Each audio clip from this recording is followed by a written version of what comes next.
Bonjour à tous et bienvenue sur le podcast des établissements médico-sociaux, le podcast qui met en lumière le travail formidable réalisé par les acteurs du secteur. Je m'appelle Arnaud Chevalier et après avoir été directeur d'EHPAD pendant 8 ans, j'aide les établissements de santé à adopter les meilleures innovations pour simplifier et améliorer leur quotidien. J'ai créé ce podcast pour partager les belles expériences portées par des gens passionnés. Avant de commencer, si vous appréciez ce podcast, vous pouvez vous abonner pour ne rater aucun épisode et encore mieux, mettre une note 5 étoiles sur Apple Podcast et le partager à vos collègues. Sur ce, bon épisode. Aujourd'hui, je suis à l'APUI de Douai pour parler avec l'équipe du SAP de la Clé Communique, un projet qui permet aux parents souffrant d'un handicap intellectuel et ne sachant pas lire et pas écrire de pouvoir mieux communiquer avec les enseignants qui s'occupent de leurs enfants. Alors, on est assez nombreux aujourd'hui, c'est la première fois. Je vais faire un petit tour de table, je vais le faire moi-même, comme ça ce sera un peu plus simple. Donc je suis avec Madame Moiti, qui est la chef de service du SAP et du SAVS, les deux, ok. Madame Ego, qui a été accompagnée par le SAP et le SAVS et qui est la meilleure ambassadrice de la Clé Communique, donc qui est là avec nous pour nous expliquer, qui va nous expliquer ce que c'est, comment ça marche et les impacts qu'il peut y avoir. Ensuite, Madame Carlier, qui est éducatrice spécialisée au SAVS, et Madame Prévost, la directrice du pôle. Du secteur, on parle secteur, de secteur habitat. Du secteur habitat de la P8 Douai. Avant peut-être de rentrer dans le vif du sujet, Madame Prévost, est-ce que vous pouvez nous présenter ce secteur et peut-être la P8 Douai en quelques mots ? En quelques mots, c'est un vaste programme. La P8 Douai est une grande association qui a 4 secteurs. Un secteur travail, un secteur spécialisé, un secteur enfance et le secteur habitat. Et ce secteur habitat a aussi plusieurs établissements et services. Et on a cette prétention d'accompagner les personnes en fonction de leur capacité dans leur habitat, quel que soit le mode d'habitat. Donc on a des résidences où il y a des modes d'accompagnement diversifiés, du participatif au partagé à l'alternatif, avec des modes d'expérimentation, un foyer logement, on appelle plutôt la résidence Castille, où là ce sont des personnes qu'on accompagne dans leur logement de droit commun, et puis le SAVS exactement de la même façon. On accompagne aussi les personnes dans leur logement, mais on va dire sur des thématiques plus précises. L'accompagnement est un peu plus léger que la résidence Castille. Adossé à tous ces services et établissements, on a donc le service d'accompagnement à la parentalité, celui qui nous intéresse aujourd'hui, et dont Madame Moiti pourra vous exposer un petit peu les tenants et les aboutissants. Ok. Alors, Madame Moiti, est-ce que vous pouvez nous dire ce que c'est qu'un service d'accompagnement à la parentalité et peut-être aussi comment ça fonctionne ici, comment ça se passe chez vous ? Donc, les services d'aide et d'accompagnement à la parentalité ont été créés en 2007 à Douai. Mais il faut savoir que le Nord est précurseur et qu'il en existe 9. D'accord, à travers toute la France. Dans les Hauts-de-France. D'accord, ok. Voilà. Le service accompagne 12 familles. Pour être accompagné, il faut au moins qu'un des 2 parents ait une reconnaissance de la CDAPH. Ok. C'est un service de libre adhésion. Et puis l'essentiel du travail est d'accompagner les parents dans leur parentalité. Les soutenir, partir de leurs demandes. On accompagne donc les parents du désir d'enfant jusqu'aux 6 ans de leur enfant pour qu'il n'y ait pas de mesures de protection. On se situe vraiment dans la prévention précoce. Ok. Et on travaille avec énormément de partenaires qui gravitent autour des familles. Et le but, c'est de maintenir et de les accompagner vraiment dans leur parentalité afin d'éviter le placement. Ok, très bien. Alors vous avez dit il y a une forme de libre choix, c'est ça ? Libre adhésion. Libre adhésion. C'est-à-dire qu'on n'est pas du tout mandaté par un service pour intervenir au sein même du domicile. C'est le choix du parent. On part vraiment des besoins et des demandes des parents. Et on s'appuie surtout sur leurs compétences.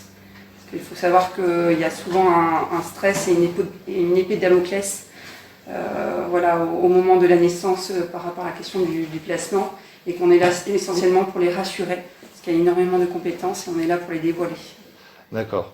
Vous me disiez que c'est peut-être encore d'actualité, mais ou en tout cas auparavant, ouais, le stress, c'est un peu une logique de placement systématique, c'est ça, d'un nouveau-né chez une famille où l'un ou l'autre des parents est porteur d'un handicap, c'est ça? En fait, à l'origine, donc avant, il n'existait que les SAVS, donc anciennement SAH, SMD. Et en fait, s'est rendu compte qu'il y avait de plus en plus de situations de parentalité.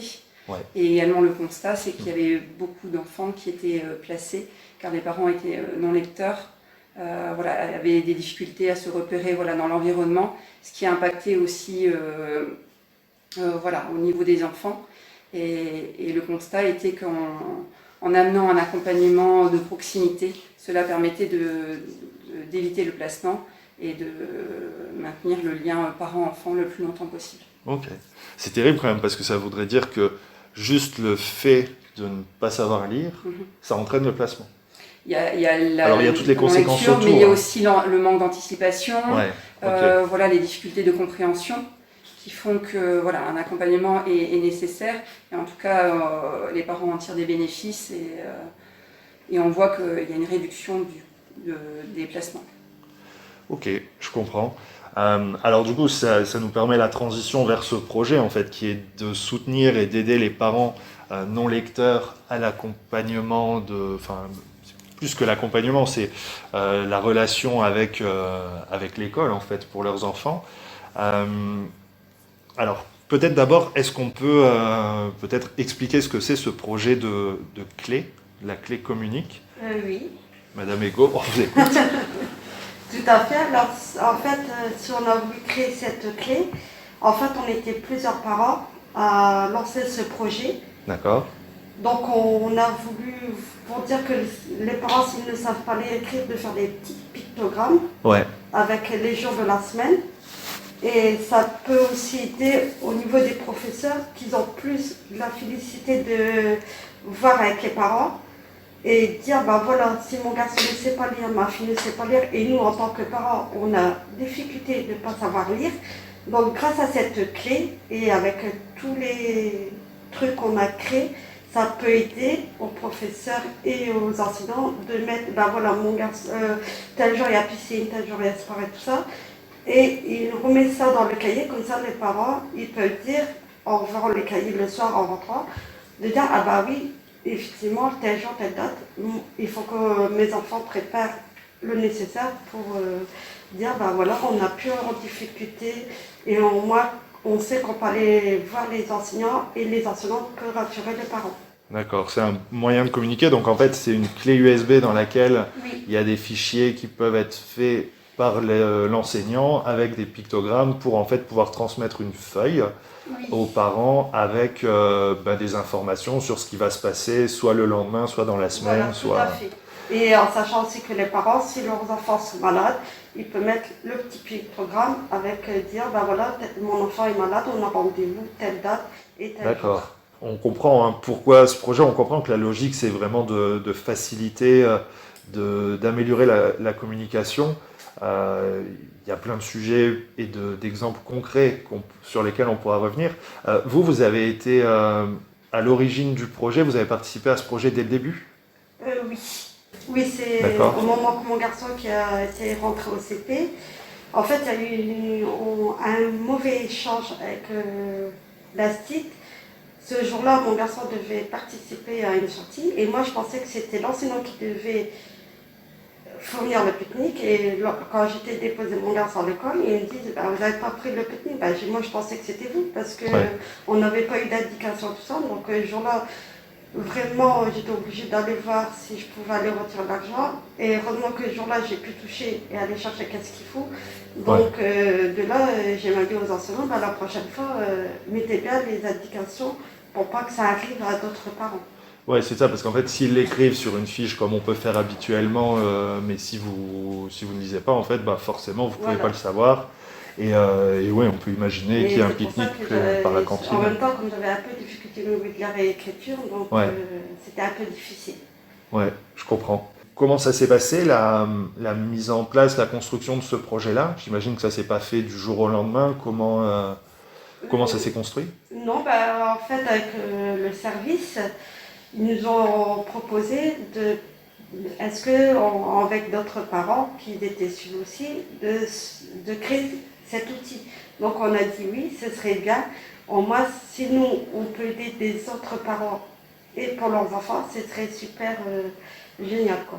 Et ça s'est passé comment? Vous vous êtes réunis, vous avez fait... En fait, en fait, ils nous appelaient pour avoir tel jour qu'on pouvait venir et être libérés, en sachant que c'est compliqué aussi au niveau des travails, parce qu'on ne peut pas manquer le travail. Du coup, on s'arrangeait, donc après on venait, on se mettait sur une table, donc le service nous expliquait.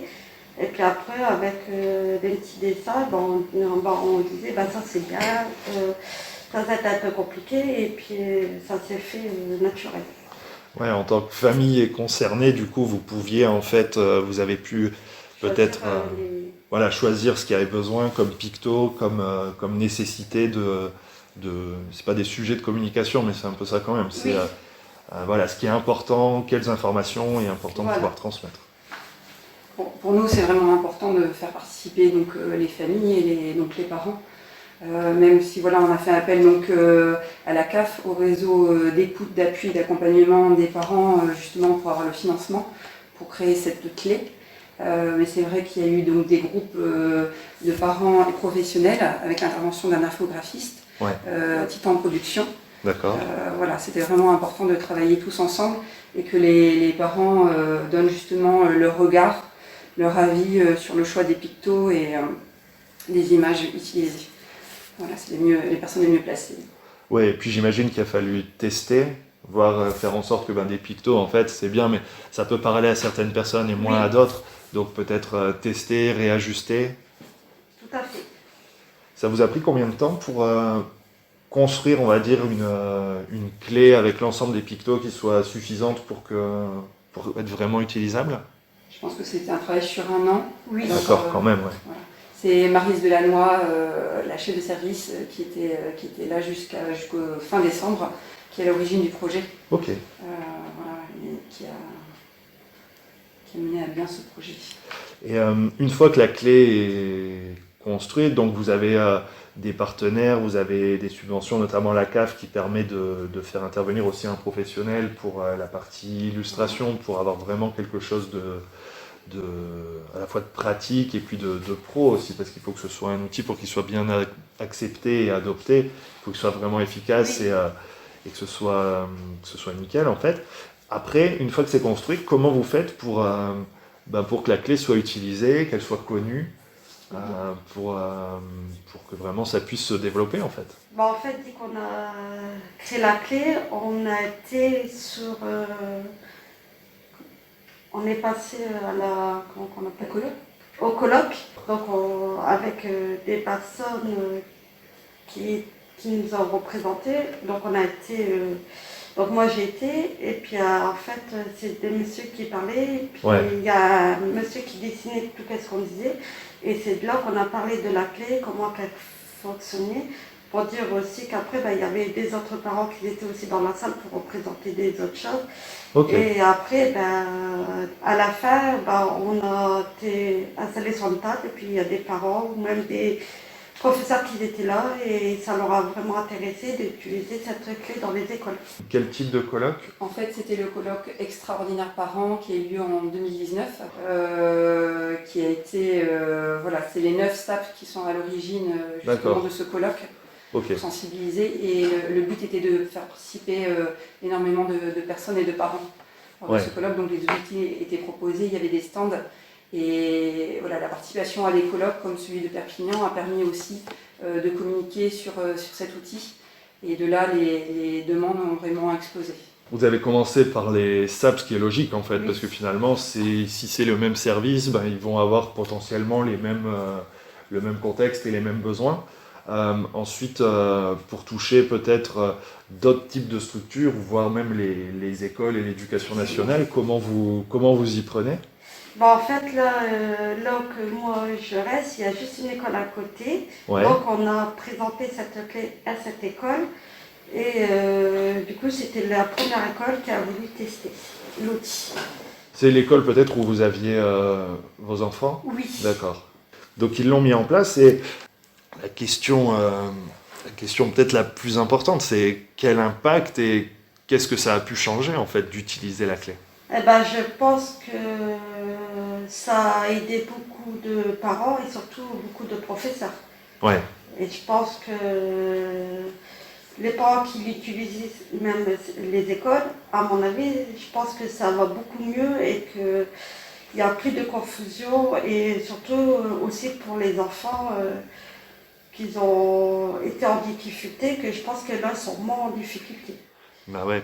Vous avez illustré avec l'exemple d'un voyage de classe et du pique-nique. C'est sûr que si on n'a pas le pique-nique, tout ça, ça peut bloquer toute la journée. Et puis en plus, pour les enfants, c'est compliqué aussi. Est-ce qu'il y a d'autres exemples qui vous viennent en tête sur lesquels, en fait, grâce au pictogramme, grâce à cette meilleure communication, vous avez pu peut-être simplifier un peu le quotidien ou améliorer aussi la relation avec l'école?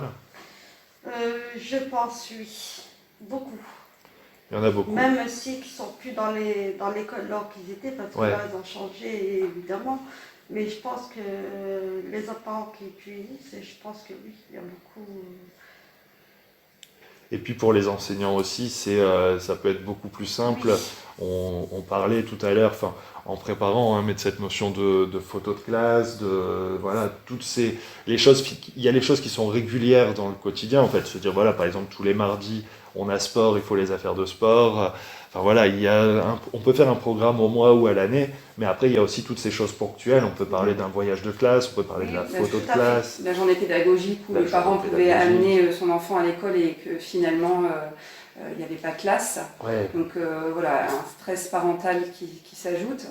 Et c'est vrai que cette clé, elle a vraiment pour but de faciliter la communication entre enseignants et parents, mais aussi d'effacer les inégalités sociales et de permettre l'inclusion scolaire, avec vraiment le pari de la réussite.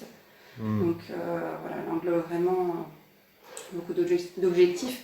Il faut savoir aussi, c'est qu'on a été soutenu par l'association, mais également par l'union départementale, qui nous a permis de produire d'autres clés pour pouvoir la diffuser à grande échelle, puisque maintenant, c'est vrai qu'on a des demandes un peu de toute la France.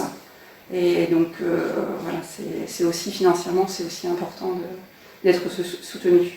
Est-ce qu'il y a d'autres personnes, peut-être que les écoles, que le lien entre les parents et les enseignants, est-ce que ça a pu être après décliné vers d'autres personnes, d'autres professionnels, un autre secteur ou un autre milieu? Oui, en fait. Lors du colloque extraordinaire parents, il y avait donc les SAP des Hauts-de-France, mais il y avait aussi d'autres instituts, comme par exemple les CESAD, où effectivement on s'occupe principalement de l'enfant avec des activités. Alors est-ce qu'au jour d'aujourd'hui c'est encore utilisé, ça je ne sais pas, mais effectivement il y avait d'autres structures qui étaient présentes et qui ont pu se saisir de la clé. D'ailleurs il y a beaucoup de clés qui sont parties ce jour-là et beaucoup de demandes suite à ce colloque. Il y a même des étudiants de l'IRTS de Lille qui étaient présents, donc ce qui permet au fur et à mesure, après leur qualification, de pouvoir peut-être évoquer la clé dans leur futur. De savoir que ça existe et que potentiellement, s'il y a un besoin, savoir se tourner vers vous pour... Il y a des orthophonistes en libéral. Je pense que ça touche vraiment beaucoup de professions, en fait, pour justement des professionnels qui sont à la recherche d'outils facilitant la communication avec les parents non lecteurs. L'orthophoniste, c'est intéressant. Vous savez comment ils peuvent l'utiliser ? Parce que j'imagine l'orthophoniste avec un rendez-vous peut-être hebdomadaire et qu'il peut y avoir aussi un suivi ou peut-être un moyen de... Alors, ça me fait penser à la notion de transmission, mais c'est un peu ça, c'est de pouvoir en fait communiquer sur ce qui est fait, peut-être ce qu'il faut faire, peut-être ce qui va se passer ensuite, ce qui peut être aussi très intéressant à la fois pour la famille et puis moi j'imagine aussi en tant que parent de savoir ce qui se passe en fait. Oui, je pense que l'orthophoniste elle est aussi en lien très étroit avec l'école. Ouais. Et donc c'est aussi, en tant que professionnel, de pouvoir aussi diffuser l'outil auprès des écoles, des enfants avec qui elle travaille, et les parents, et de faciliter justement cette communication. Je pense qu'il y a aussi cet intérêt-là. Ouais. De reprendre un petit peu. En fait, ça peut être vraiment décliné à chaque fois qu'il y a une interaction, en fait, et à chaque fois que finalement on devrait écrire quelque chose, c'est avoir la possibilité de transcrire d'une certaine manière avec les pictos pour que ce soit plus simple, plus imagé, plus lisible. et que le parent soit le plus autonome possible, qu'il ne soit pas dépendant non plus que ce soit d'un service ou d'une personne. Oui, puis c'est aussi plus simple, je trouve que parce que même si vous participez au rendez-vous, à une consultation et tout ça, c'est-à-dire on ne peut pas se souvenir de tout. Et c'est important d'avoir des repères en fait et d'être capable de se dire alors ça je sais plus qu'est-ce qu'il a dit, ou même si ça se joue dans la durée, je pense peut-être à un médecin qui peut donner une consigne ou une indication ou même sa prescription, de se dire il faut s'en souvenir un certain temps, et du coup c'est bien d'avoir peut-être un petit mémo, un rappel, et d'être capable d'aller pouvoir aller rechercher des infos, quoi. Oui, cet outil, en fait, il pourrait être amené vraiment à être développé dans différents milieux, que ce soit le milieu de la santé ou justement des multi-accueils ou des assistantes maternelles. C'est vraiment quelque chose, c'est une première ébauche, on va dire, qui a eu du succès, mais qui pourrait vraiment être amené à être développé. Alors, en parlant développement et même plutôt déploiement, est-ce que vous savez où vous en êtes? Combien de clés ont été distribuées? Oui, alors il y a plus de 400 clés qui ont été distribuées. Alors cette clé, elle n'est pas vendue, mais voilà, on demande aux personnes de faire une demande. Il y a un site www.lacléfacile.org. Et il y a une sorte d'engagement où on demande aussi aux personnes qui demandent la clé de nous faire un retour sur l'utilisation. Ouais. Il y a des enquêtes de satisfaction qui sont également transmises afin de pouvoir la faire évoluer et de voir son utilisation aussi à travers la France. Okay. C'est vrai qu'on a des demandes de part et d'autre. Sur une logique de co-construction en fait, ce qui fait que les utilisateurs vont avoir finalement un engagement vis-à-vis de vous pour vous transmettre des infos, pour rajouter des pictogrammes ou alors transformer des choses pour que ce soit que ça progresse tout le temps. Voilà. Et du coup, il y a un déploiement à travers toute la France. Oui, je voyais votre carte, donc du nord au sud, il y en a pas mal, un petit peu en Belgique, je vois aussi. Oui. C'est quel type de structure ou de personnes qui vous la demandent? Alors il y a des enseignants, comme disait Hélène, il y a des CESAD, il y a aussi des formateurs d'école, aussi pour transmettre aux étudiants.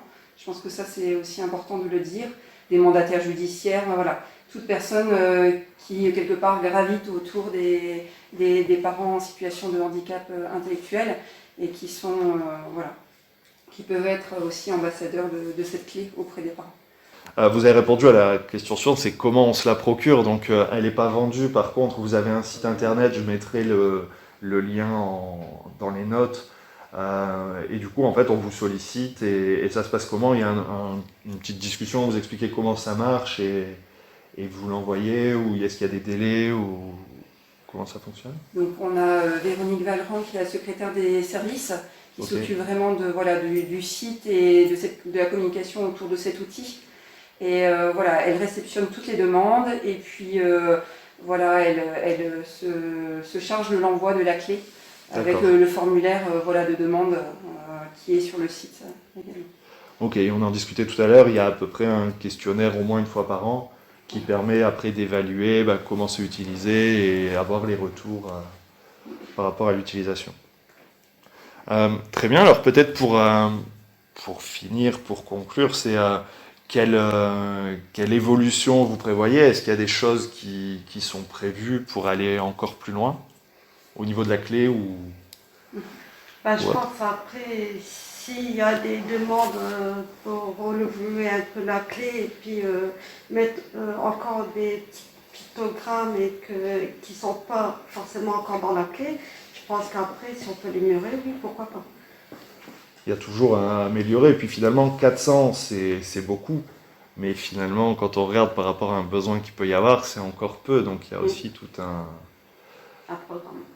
programme et toute une possibilité d'envoyer, de la déployer. Et puis après ce qui est intéressant, c'est j'imagine aussi plus il y aura de clés à travers la France, plus vous aurez de retours pour la faire évoluer et faire quelque chose qui soit toujours plus adapté.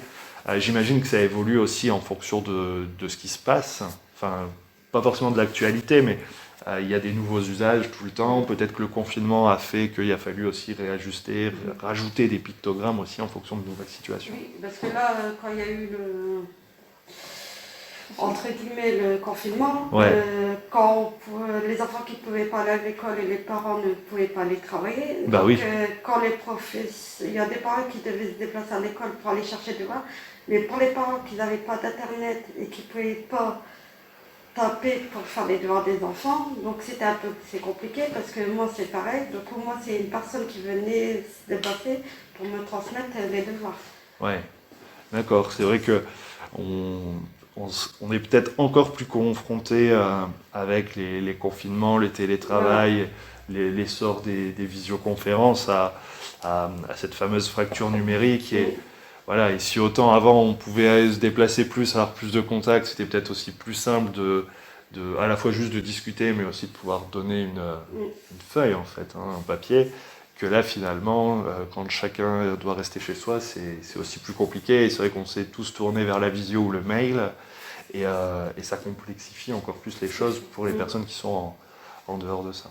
Les inégalités sociales en fait se creusent avec cette fracture numérique. Ouais. Bon, il y a pas mal de choses qui se développent maintenant au niveau des centres sociaux, justement pour diminuer cette fracture numérique. Mais c'est vrai que autant l'outil informatique, comme la clé peut faciliter, autant parfois dans d'autres, ça peut être beaucoup plus compliqué. C'est clair. En tout cas, c'est un bel outil. Ce qui me marque, moi, c'est qu'en fait, c'est relativement simple ce que vous avez fait. En fait, Vous êtes parti sur des fichiers classiques et du coup, ça rend les choses à la fois simples à utiliser et en fait tellement logiques.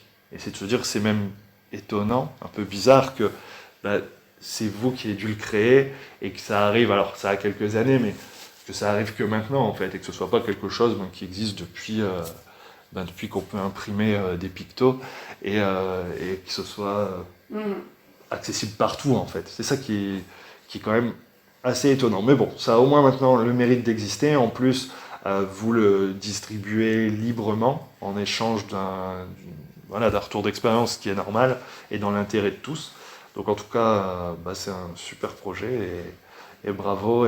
Merci. Et ce sera intéressant aussi de voir la suite, comment ça peut évoluer, parce que je pense qu'il y a plein de choses sur lesquelles vous allez pouvoir faire, peut-être des déclinaisons aussi que vous allez pouvoir imaginer. Tout à fait, dans différents domaines. C'est super intéressant. Ouais, voilà.